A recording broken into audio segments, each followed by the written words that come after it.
Hello, everybody. This is Jason with another episode of the Inked Up Runner.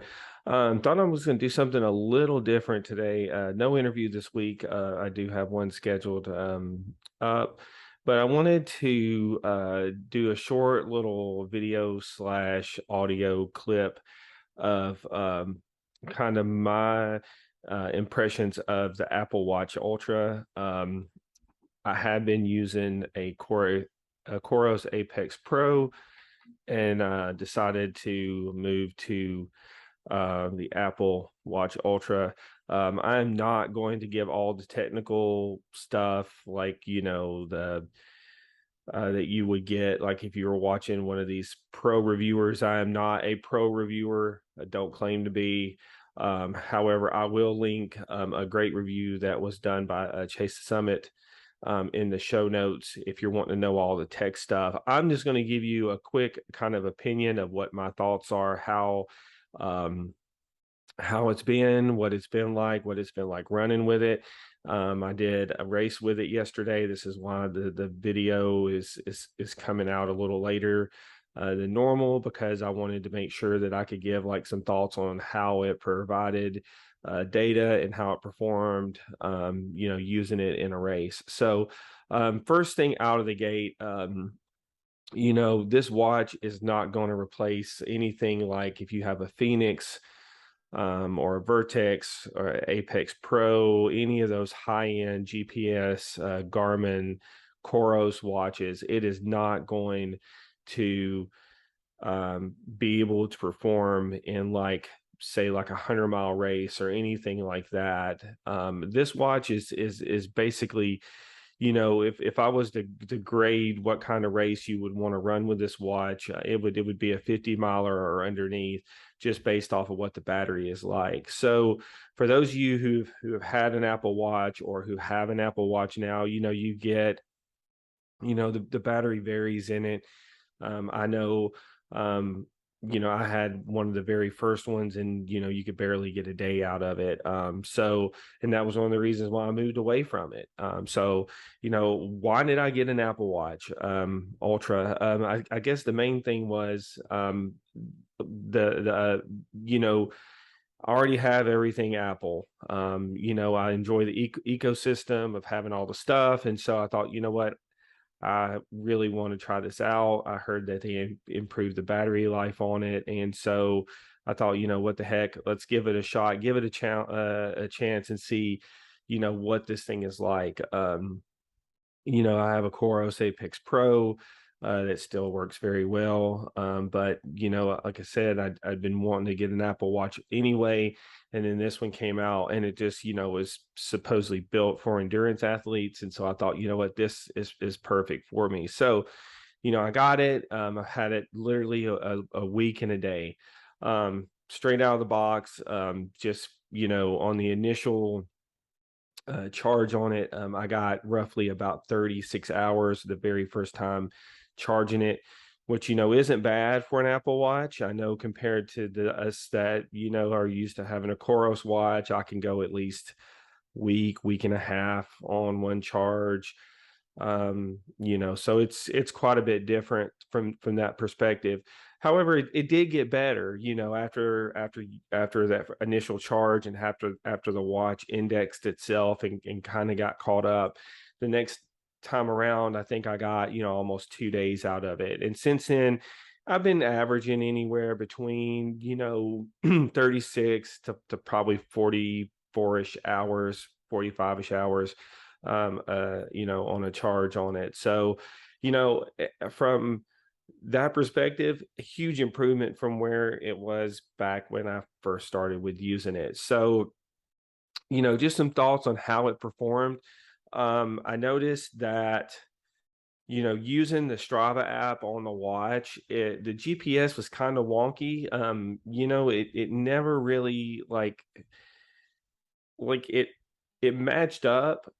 Like, I got the distance that I was used to getting running a tried and true route that I, used to running. However, it was weird because the it would take a minute for the GPS to lock in using that Strava app. So it would never seem to be the same. I would have to run a little bit further, but I would end up stopping sooner, because it would end up catching up. The GPS would catch up with it. Since then, I have learned that if you use the workouts app on that comes with that's a stock app that's built in with the Apple Watch, that it does have a precision lock in that locks in the GPS that gives you a much more accurate reading, and then from there you can upload it into Strava.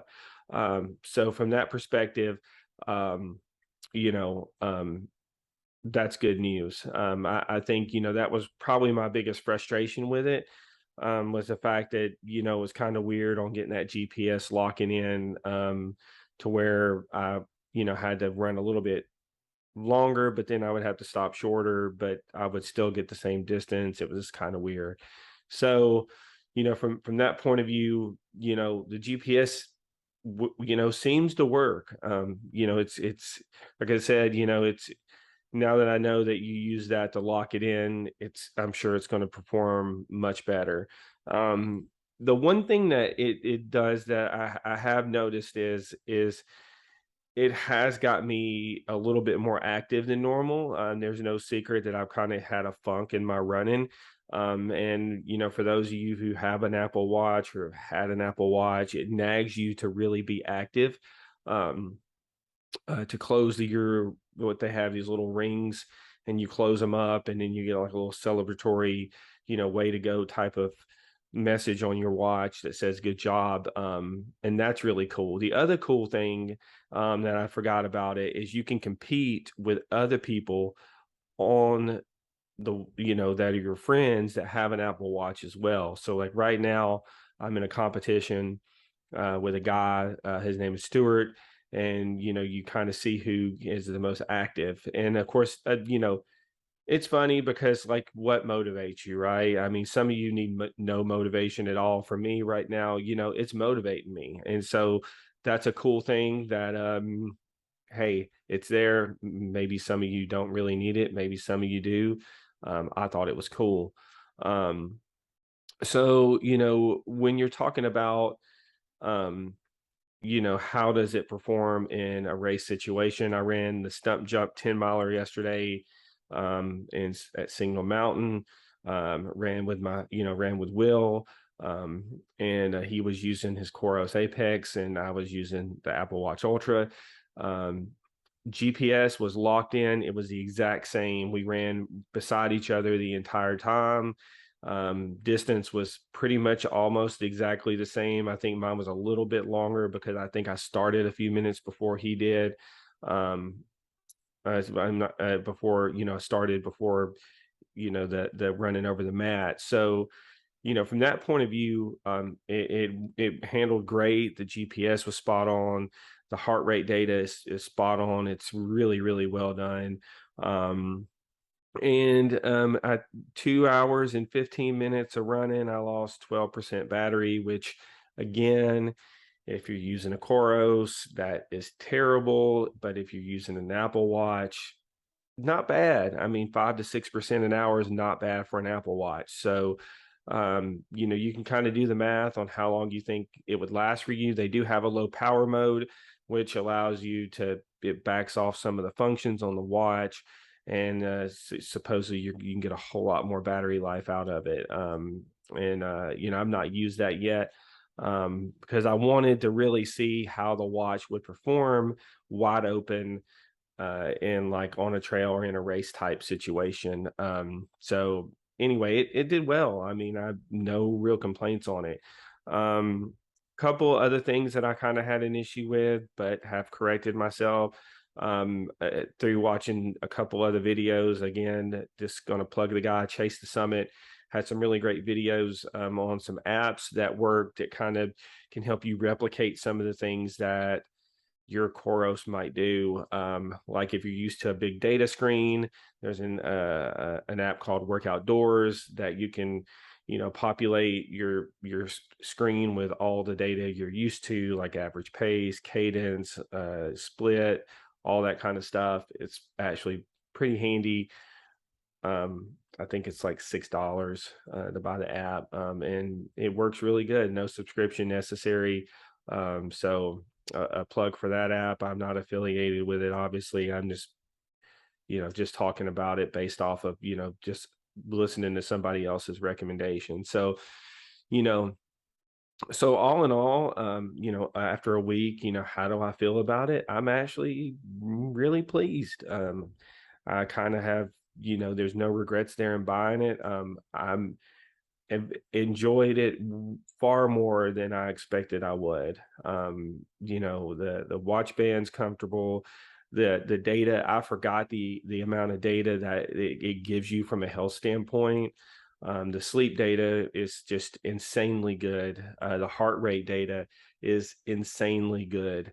Um, on the Apple Watch, that you really don't get you know all that stuff that with the Coros that you get, that I'm getting with that. I know Garmin offers some better sleep analytics stuff, and some of you may not even care about that, but the heart rate data information is very, very good um, on the Apple Watch. So all in all, I mean, I've been very pleased with it. Like I said, it's not for everybody.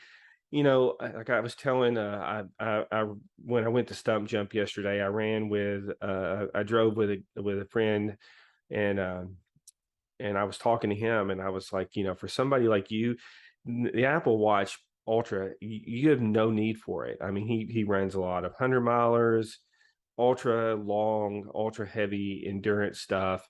There's no need for him to get this watch. I mean, unless he just absolutely wants the watch, because he already has a Phoenix, and he was talking about the battery that he got at the Georgia Jewel and at the Chattanooga 100, and how great it was. And I was like, you don't need this watch. I mean, unless you just absolutely want it, then there's no need to get it. If you have a Phoenix, if you have an Apex Pro, a Vertex, any of those watches, there's no need to get this watch unless you just want it.